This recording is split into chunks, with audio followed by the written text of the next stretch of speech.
Hey team, it's your guy Brock here. So we have another Landcruiser 250 installed. Today we're going to be installing this. That's the FitCAMx. Cards on the table, I was a Wolfbox installer and reseller. Dropped them when the Pro Series came out and there was a bunch of issues. I have since flipped to Pelsi, which is basically identical. And significantly cheaper. I'm pretty sure it's the air compressor game where they're all made in the same factory. They just got slightly different outer designs because it has been performing identical.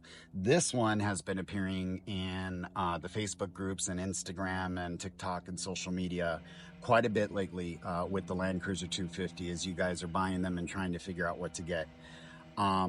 The install video that they produce is 2 minutes and 12 seconds. So we're going to do our own because it's one of those where, you know, 1 minute you're trying to figure out what beverage you're going to be consuming while installing this, and you kind of cue the video and let it go. And then once you get back with your soda, it's magically installed. It's 2 minutes and 12 seconds. This takes a lot longer than that. In addition to that, the model that they show for the install that comes in this, it is not a Landcruiser, so we're going to need to discuss that. The steps are pretty much the same. I mean, that's not going to change, but it is very much, or if it is a Landcruiser, it is not a North American version because the housing is completely different. The clips are different. So we're going to do the install with you. We're going to drop a link on if you want to get this, but I'm pretty impressed so far. This thing looks very slick, very OEM original quality. It's nice. So let's see.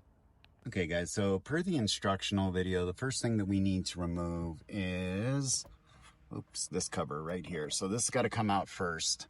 And they tell you to use a plastic tool and pry. There's actually a screw right on the other side of that cord. It's a Torx, and I believe it's T15.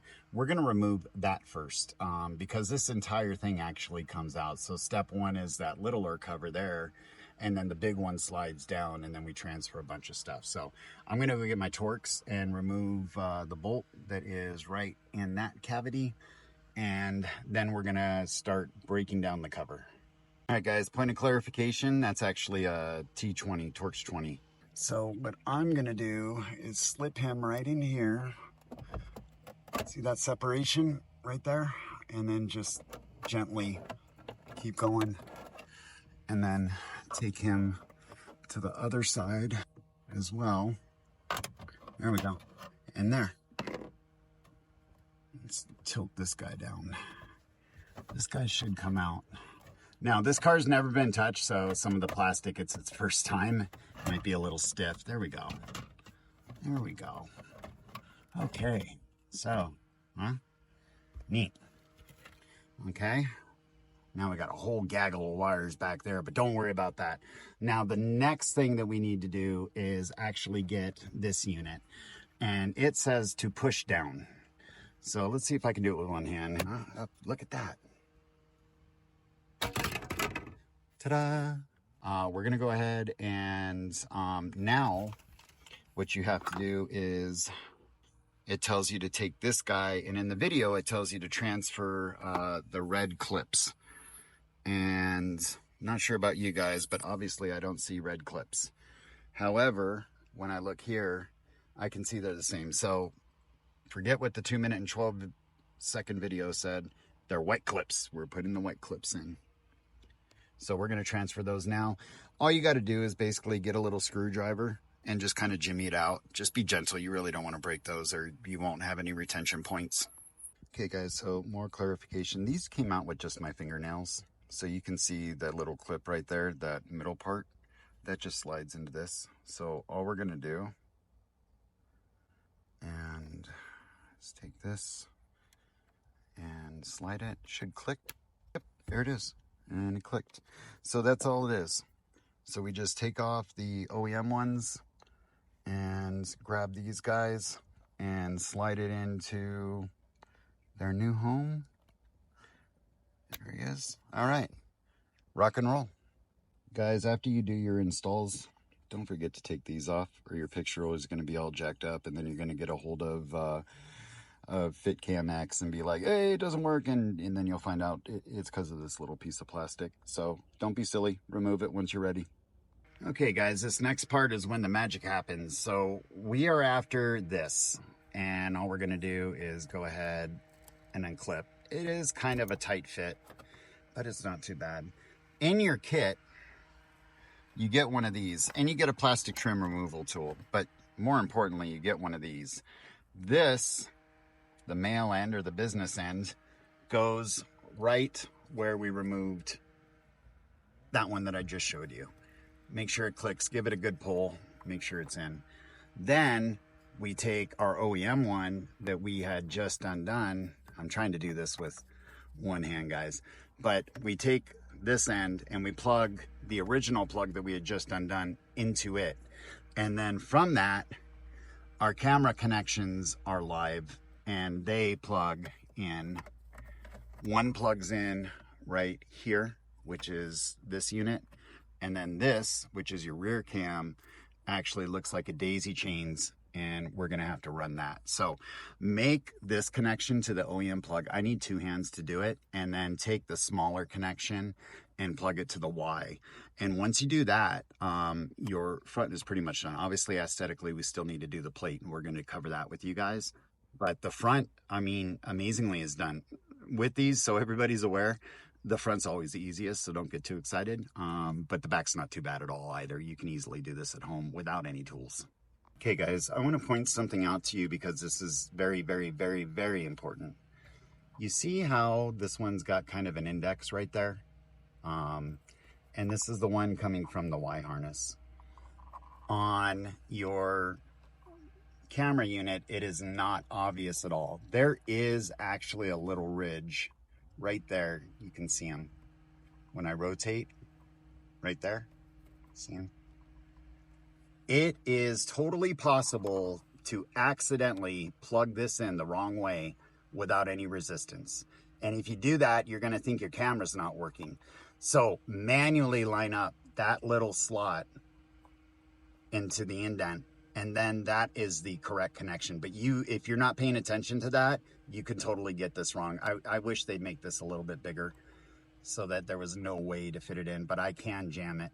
And I know this because I did so. Okay team, so the front one's all wired in. You can see the connections made. We got the indent. We push the Y connector up in there so that the back cover can fit. Now we need to shift to this one, which is the rear camera. Again, it is indexed. This one's a little bit more noticeable.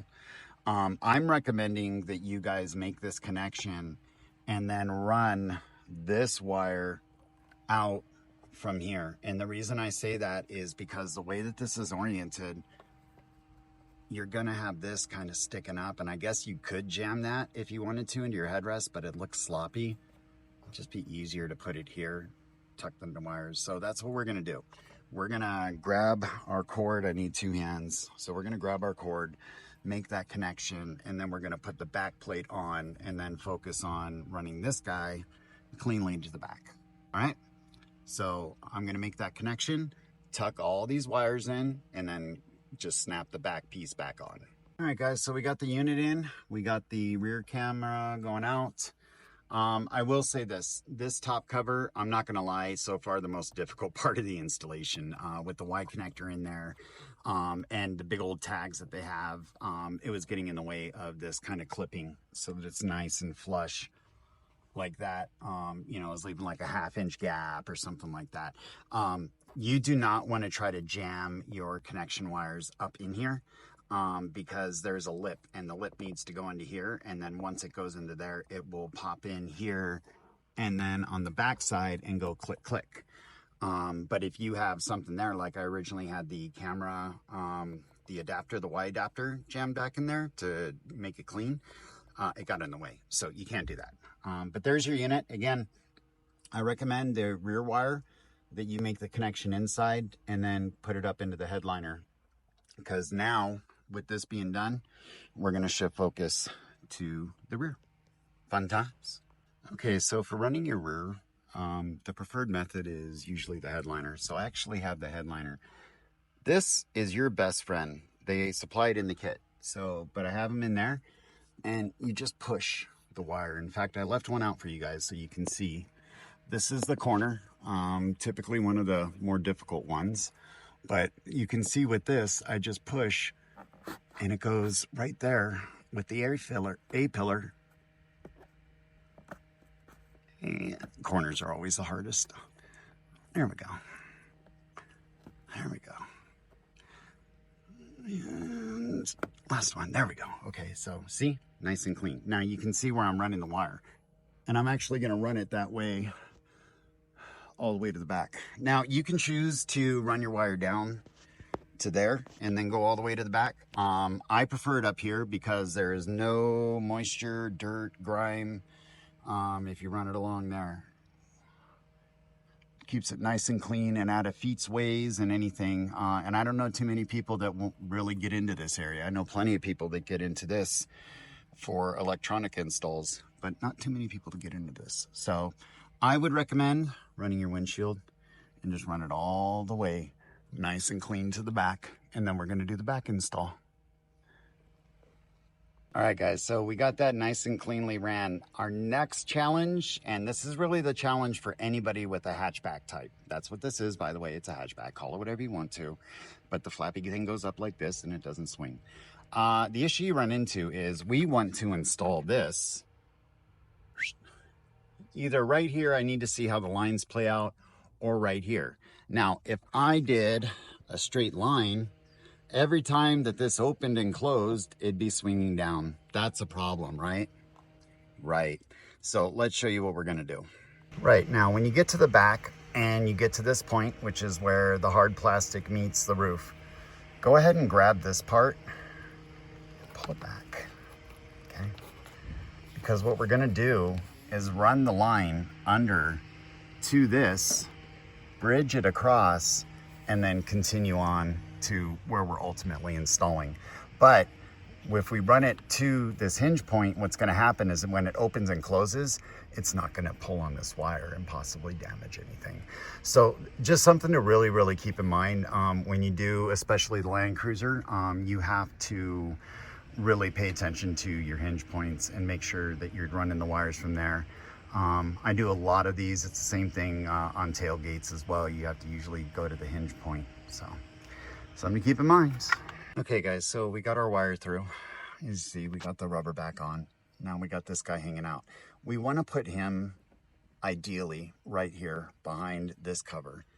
And in order to do that, you're gonna need our best friend. So put him in, twist, pop him out, run your wire, and then right here is a channel that you can go to, and that's what we're gonna do, all right? Okay guys, so we got the latch a little bit closed. We need to figure out mounting location. Now, a couple things. This is double-sided tape. It goes on the inside, and it says this side up. That is extremely important, because if you get it backwards, your entire image is gonna be flipped upside down. So don't remove that arrow for now. Now, the obvious choice is that we want to put the smack dab in the middle right there. Problem is your defroster lights are going to get in the way and that kind of defeats the purpose of actually having a camera. To play it safe, we are actually going to mount this guy right here. Now, if you pay attention, the mount tape is actually exactly in the middle of the lens. So I can see by looking at the mount tape from the side, there's no obstructions in the form of these defroster lines. So we're gonna go ahead and actually mount this here, nice and flush. So it's gonna be a little bit off center, but at least the picture is gonna be clear. And with the width that this thing covers, it's not gonna be a non-issue. So, all right, we're gonna peel this off and stick them. All right guys, so there's our camera mounted and we ran the wire all the way through and then, what do we do with all this excess, right? So I very intentionally left it that way. Grab your blue tool again, and where we separated this guy to run him through, pull this piece back, and then you take all of this and run it across and just kind of jam it in there, and you're left with a nice clean install. Again, I need two hands, but if you just pop this and then put the wires into this and then close it back up, all you'll see is this and this, and it'll be super clean. I'm gonna do it now and I'll come back and show you. All right guys, so there we go. We pulled it and the wire actually runs here to here, and then I doubled back and I came out this end. So for what people see in your car, they're just going to see this. They don't know that there's like 6 feet in there. But again, super nice and clean. And believe it or not, we're done, guys. That's it. Pretty neat, huh? Okay, guys, so we're set. Don't forget to remove the plastic. And don't forget the set screw, because look, remember that guy that we took out that was not included in the instructions? You don't put that set screw in, you're going to think you're fine. Then you're going to go down the road and you're going to be like, why is my mirror all over the place? It's because he didn't do the set screw.